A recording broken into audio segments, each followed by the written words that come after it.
খেটে খেটে গাঁটে গাঁটে ব্যথা ধরে গেল। না, এবার একটু জিরিয়ে নিই। তাও যদি আমার মতো খাটতে হতো, হ্যাঁ? সারাদিন কি এমন কাজ করো যে শরীর একেবারে ম্যাচ ম্যাচ করে, হ্যাঁ? আছে আছে গিন্নি, কাজ আছে বই কি। সে যত যাই কাজ থাকুক না কেন, আমাদের কাজটা সামনে দিতেই হবে। দাদু তুমি আমাদের ভরসা, না হলে সব একেবারে ফর্সা হয়ে যাবে। আরে আরে, তোরা যে একেবারে দল বেঁধে রং তুলি কাগজ নিয়ে চলে এসেছিস, সঙ্গে আবার রথখানাও তুলে এনেছিস। দাঁড়া দাঁড়া দাঁড়া, ব্যাপারটা একটু খুলে বল দেখি। ব্যাপার আবার কি? আমাদের রথটা তোমাকে সাজিয়ে দিতে হবে। ভালো লোককে সাজাতে বলেছিস তোরা? তোদের দাদু আজ পর্যন্ত কোনো কাজ সাজিয়ে গুজিয়ে করতে পেরেছে? হ্যাঁ? কি গো দাদু, বলো বলো, দিদা কি বলছে? তো দাদু আর কি বলবে? বলার মতো কিছু করলে তো তবে বলবে, হ্যাঁ? কিচ্ছু করতে পারোনি, তাই এটাও পারবে না। হ্যাঁ, করলেই করা যায়।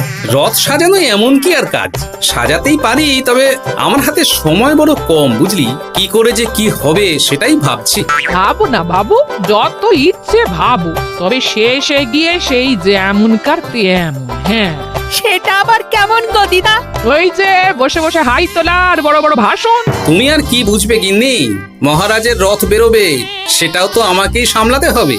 আর তাহলেই মহারাজের কাছ থেকে উপরি পাওয়া যাবে। সেখানে গুঁড়ি গুলতে হবে না, মন্ত্রী মশাই একাই সর্বে সর্বা। হ্যাঁ, করতেই পারে না, গোপাল দাদু ঠিক মন্ত্রী মশাইকে মাত করে দেবে। তবে আমাদের আরেকটা বায়না আছে দাদু, দিদার সঙ্গে সঙ্গে আমাদেরকেও মহারাজের রথ দেখাতে নিয়ে যেতে হবে। ওরে বাবা, ভুলিস কি? তোদের সাথে সাথে আবার তোদের দিদা? এতেই তো একেবারে আটকে উঠছো। না না না না না, তাহলে বরং তুমি রথ দেখার সঙ্গে সঙ্গে কলা বেচার ব্যবস্থা করো, যাতে মেলা ঘোরার খরচটা অন্তত জোগাড় হয়। হ্যাঁ, হ্যাঁ, সেটা করলে মন্দ হয় না। দেখি কি হয়।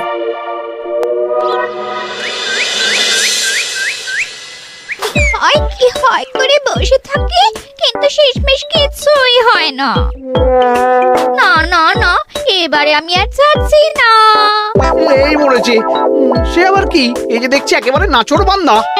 আহা, ছেড়ে ছেড়েই তো এই অবস্থা হয়েছে। প্রতিবারে রথের মেলা বসে, আবার মেলা উঠছেও যায়, কিন্তু আমার আর কিছুই জোটে না। আহা, আরে মেলা কি আর পালিয়ে যাচ্ছে? এই তো সেইবারে হয়নি তো কি হয়েছে, এইবারে না হয় হবে। এবারে রথের মেলা যদি তুমি আবার আগের বারের মতো কিপটেপনা করো, আমি কিন্তু মেলাতে হাত পা ছড়িয়ে কান্নাকাটি শুরু করে দেব।